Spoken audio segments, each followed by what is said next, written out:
Hey everyone, and welcome to Cakes by Jermaine, and this is course number 2. Yes, we're finally at course number 2. Aren't you excited? So, course number 1 was very intense. There was a lot going on. I had went through Hurricane Irma, and there was a lot of signal connections and a lot of stuff really going on. So, we are now past that. I have put out a lot of information for you guys, a lot of recipes. So basically, I'm going to go through this really quickly. Course 2 is going to be a lot faster than course 1, because now we have sort of kind of blown through the basics of cake decorating. So let me really quickly just go over what you should have done already in course 1 in order to move on to course 2. So basically, this is just a quick review. I have some notes here. We're going to go through everything that we've done, and then we're going to move on to course 2. But the difference is that the videos for this will be 10 minutes or less for each video. So I'm going to be doing things a little bit quicker in course 2 than I did in course 1. Because course 1 is you are just getting the feel of it. You're getting the feel of your tips. You're getting the feel of your pressures. So again, let me go over what we went through in course number 1. Course number 1, everything that we've learned basically so far, your equipment. We went over all your tips, your 2 caddies, your gel colors, your character pans, whatever that character was of choice. Some hand drew it freehand, some did it by pan. Your turntable, your parchment papers, your gloves, and your bowls. Definitely these are the things that you need. You also need your spatulas. If you're not quite sure of all of these things, please go through the entire group from bottom to top and read everything. I've listed a lot of information, way more than anybody else out there that I have known to do that. And I've also added not just some of my personal recipes, but some other professional recipes that I have used in the past that I actually like. So pick and choose what you like. We went through the fundamentals of cake decorating. We went through the icing consistencies: stiff consistency, medium, and thin. Your decorating bags, your 3-part couplers, your featherweight bags, your disposables, your drop tips, filling bags, making and loading parchment bag triangles. Remember those? The triangle bags that I told you that are a little bit easier when you're actually writing with.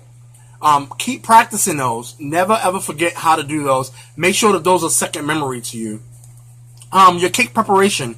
You bake the cake first, then you go ahead and you level the cake, either with a serrated knife or a cake saw, anything of your choice. You want to go ahead and you want to fill the cake if you want a filling, whether it's buttercream or fruit. But remember, you want to build a dam first, and then you want to go ahead and put the fruit in there. Not so much, just a little coating so that the dam won't spill out. Icing the cake using either an ice caker. Remember this? This is the ice caker, the wedding cake icer.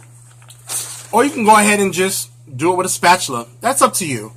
The 3 essentials of cake decorating: you have your icing consistency, which is your stiff, medium, and your thin. Again, your bag position. Remember, 90 degree, 45 degree, 3 o'clock, and 6 o'clock. 6 o'clock is what we're going to be using coming up for your basket weave cake, because we're going to be going from bottom to top, bottom to top, bottom to top for your basket weave cakes, and that's in course number 2, along with your color flow. Remember that we made in course number 1. It should be ready for course number 2. That's why I did it so early. Actually, you normally would make your color flow in course 2, but I wanted it to dry in enough time, and I wanted to give you enough time to sort of kind of play around with it, because I know curiosity kills the cat, and some of you probably went ahead and touched it anyway, and it probably cracked. That's the reason why I told you to do it, leave it alone and forget about it until you get to course number 2, and then you can remove it and put it right on your cake. But, you know, experimenting is the best teacher. So if yours did crack, then go ahead and remake another one as soon as possible, because it takes up to 72 hours for the thing to entirely and completely dry. Alrighty. So we have our different bag positions. You also have your pressure control. Your light, your medium, and your heavy. It's not too often that you're going to use heavy consistency. You don't want to do that too often because your bag might pop. Alright? So I went ahead and I gave you some recipes for your buttercream, your raw icing, and your color flow. So you have those 3 main recipes, and then I went ahead and I gave you more recipes that are inside of the group. So just go ahead and read the group. It's all in there. let's see. I already talked about the color flow projects. Perfect. So let's go ahead and talk about your tips. The tips that we use in course number 1, and then we're going to go ahead and talk about course tip number 2. This video is all just about review. It's not about any practical yet. In your second video, then we're going to go ahead and we're going to do the practicals, okay? Remember, each video is going to be 10 minutes or less. It's going to be a little bit faster in this round, but I'm going to try to focus specifically on these flowers because we're doing buttercream and royal icing flowers at the same time, okay? All right, so your star tips. You should know what a star tip looks like by now. Tip number 16 and 21, you should have an identification of sort of kind of what it looks like and what all the tips look like. So we have a star tip, round tip, petal, drop flower, leaf, and then you have a specialty tip, which I didn't talk about in course 1 because we didn't use any specialty tips in course 1. We're going to use them in course 2. Okay, so tip number 16 and 21, which is your star tip, you basically use those for your stars, your shells, your zigzags, and your rosettes. Round tip number 3 and 12, you basically use for outlines, your vines, your dots, and your drawings. So get familiar with the little round circles all the way from tip number 1 all the way up to the biggest one. Those are what those are used for, depending on what your project is. Your petal tips, number 104. 104 is a very 104, 103, 102, and 101 are very important tips as far as petals go, because that's what you use your petals for, your waves, your ruffles, your sweet peas, your bows, and most importantly, all of the roses are done with tip number 104, or the Victorian rose, which we're about to get to in course number 2, which is used with a different tip that actually sways, that curls the top of the rose inward. So if you're still having a hard time doing your rose, go back to course number 1, go back to the actual video where I did everything step by step by step, because the Victorian rose is no different than the regular rose. It's just the tip that's different. So once you have the regular rose, all you do is just change the tip for the Victorian rose, and the tip will do the work for you as long as you know how to do the techniques for the rose. Okay? And I'll show you that a little bit later. Let's see. So you have your drop flower tip, number 2D, which is your star and your flowers, your swirl flowers. Remember the star flowers with the fill-ins, and then the drop flowers turning your wrist. You have your leaf, number 67, and your duckbill tips, your basic, your ruffles, and your stars. And then you have your specialty tips. We're going to go over that in course number 2.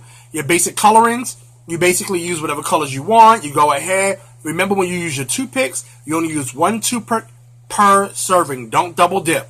Use one color. That's it. Throw it away. Don't double dip the color. You're going to use your practicals and all of your tips, all of the tips from course 1.